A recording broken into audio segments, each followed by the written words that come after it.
Բարև, ձեր մարմնի մեկ բջջում հնարավոր է տեղավորել մի ամբողջ լոգոտիպ, ոչ աբստրակտ սխեմա, ոչ միկրոսկոպիկ հետք, այլ իսկական լուսարձակող պատկեր կազմված գրեթե 3000 փոքրագույն պիքսելներից։ Ցյուրիխի տեխնոլոգիաների դաշնային ինստիտուտի ինժեներները կարողացել են ստեղծել այնքան փոքր դիսպլեյ, որ այն բառացի տեղավորվում է կենդանի բջջի մասշտաբներում։ Այս արդյունքը հնարավոր է եղել մոտ 100 նանոմետր չափերի OLED պիքսելների շնորհիվ։ Համեմատության համար դա լավագույն ժամանակակից տեխնոլոգիաներից մոտ 50 անգամ քիչ է։ Այդպիսի մինիատյուրիզացումը թույլ է տվել ավելի քան 2000 անգամ ավելացնել պիքսելների խտությունը, ստեղծելով հնարավորություններ, որոնք անհասանելի էին ամենաառաջադեմ ժամանակակից լաբորատորիաներում։ Սակայն գլխավորը սկսվում է այն ժամանակ, երբ պիքսելը դառնում է ավելի փոքր, քան լույսի ալիքի երկարությունն է։ Տեսանելի դիապազոնում դա 200-ից 400 նանոմետրն է, ու հեղինակներն արդեն հաղթահարել են այս սահմանը։ Այս մակարդակում հարևան պիքսելների լույսը սկսում է փոխազդել ինչպես շրջանները ջրի մակերևույթին, որոնք ծածկում են մեկը մյուսին եւ ձևավորում բարդ կառավարելի նախշեր։ Օգտագործելով այս երևույթը,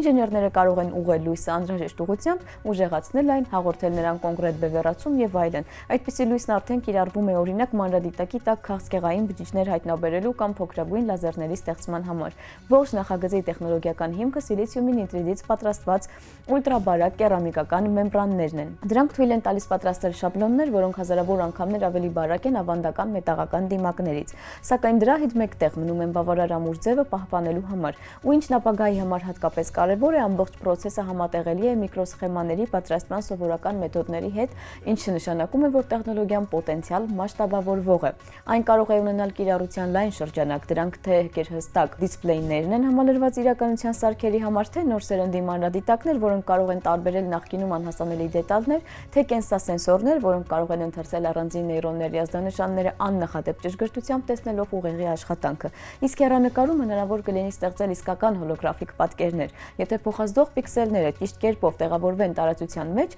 նրանք կկարողանան անմիջապես դիտորդի շուրջ ձևավորել ծավալուն լուսային ստրուկտուրաներ, այնպես որ փոքրագույն լոգոտիպը շատ ավելի մեծ պատմության սկիզբն է։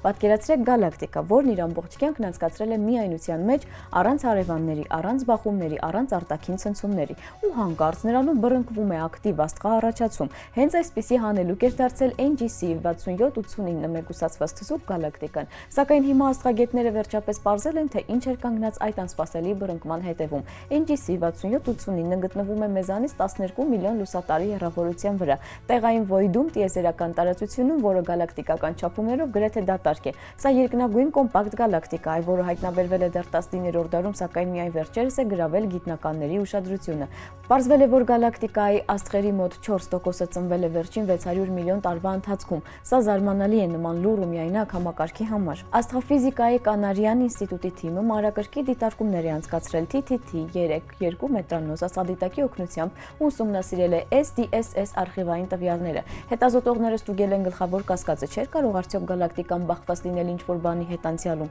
սակայն NGC 6789-ի կողքին չի հայտնաբերվել ոչինչ, ինչի պայծառությունը կգերազանցեր 29.8 աստղային միավորը։ Ավելին, գալակտիկան խնամքով պահպանում է էլիպտիկ ձևը ընդհուպ մինչև իր կենտրոնական հատվածներ։ Սա հուսալի ցուցիչ է, որ այն միլիարդավոր տարիներ չի ենթարկվել որևիցե ձուլման։ Այդ դեպքում որտեղից են հայտնվել նոր աստղերը։ Վերջին սերնդի զանգվածը կազմում է մոտ 4 միլիոն արեգակի զանգված, հենց այսքան գազ էլ ի սկզբանե կարող էր մնացած լինել գալակտիկայում։ Սա ստիպում է գիտնականներին առաջարկել երկու կենսունակ սցենար։ Առաջինը NGC 6789-ում ուղղակի պահպանվել են սեփական գազի պաշարները գալակտիկայի ձևավորման պահից ու դրանք աստիճանաբար հասունացել են մինչև աստղաառաջացման բռնկումը։ Երկրորդ տարբերակի համաձայն գալակտիկան վերջերս ստացել է սկզբնական միջգալակտիկական գազի ոչ մեծ ամպ, որն էլ վառելիք է դարձել նոր աստղերի համար։ Այսպես թե այնպես NGC 6789-ը մնում է գրեթե կուսական գալակտիկայի օրինակ, որում կրկին նոր կյանք է բռնկվել։ Աստղագետները հույս ունեն, որ հետագա դիտարկումները կօգնեն հասկանալ, թե ինչ ուղի է ընտրել այդ լուր, սակայն զարմանալիորեն կայուն աստղային համակարգը։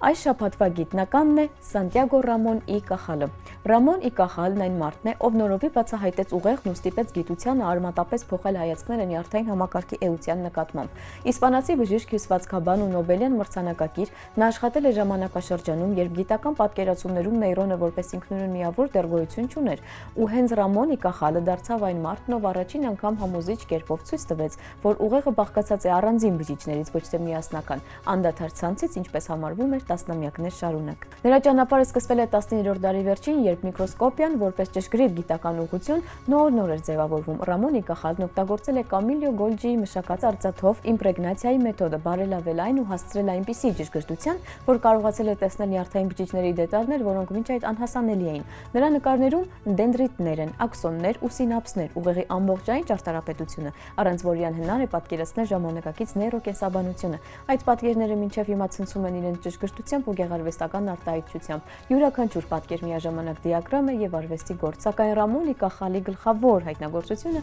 նեյրոնի դոկտրինն է։ Նա ապացուցել է, որ նյարդային համակարգը բաղկացած է առանձին բջիջներից, որոնք միմյանց հետ կապված են հատուկ կոնտակտներով։ Դա իսկական հեղափոխություն էր, որը կանխորոշեց 20-րդ դարի նեյրոֆիզիոլոգիայի զարգացումն ու հիմք դարձավ այն ամենի համար, ինչ մենք այսօր գիտենք ուղեղի աշխատանքի մասին, իմպուլսների փոխանցումից մինչև հիշողություն։ 1906 թվականին Ռամոն Իկախալն արժանացել է Նոբելյան մրցանակի ֆիզիոլոգիայի եւ բժշկության բնագավառում կիսելով այն Կամիլիո Գոլջիի հետ։ Սա երկու հակառակ հայացքների, ցանցային ու բջջային տեսությունների բախում էր, սակայն պատմությունը այն հանգուցալուծեց հօգուտ Ռամոն Իկախալի։ Նա արել է ոչ միայն ֆունդամենտալ հայտնագործություններ, այլև ձևավորել է մի ամբողջ գիտական դպրոց։ Ռամոն Իկախալը փայլուն պոպուլյարիզատոր էր։ Նա գրում էր դասագրքեր, զբաղվում Իսպանիայում բժշկական կրթության բարեփոխումներով ու պաշտպանում պետության գիտական ինքնուրույնության գաղափարը։ Նրա աշխատասիրությունը իսկական լեգենդ է դարձել։ Նա աշխատել է մինչև ուշ գիշեր, գրել է, նկարել է, գիտափորձեր անցկացրել ու երբեք չի դադարել սովորել։ Այսօր Սանտիագո Ռամոն Իկախալին անվանում են ժամանակակից նեյրոգիտության հայր։